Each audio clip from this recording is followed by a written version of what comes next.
Guimaras na tinitirhan namin.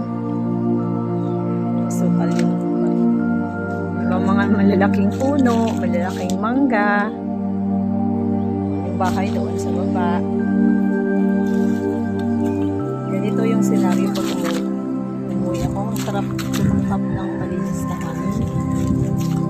Kaya lang, dito ka talaga sa gitna ng gubat.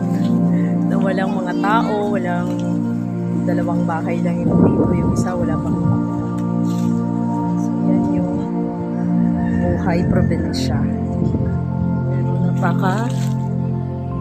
Napakatahimik, malayo sa maingay na mundo ng syudad.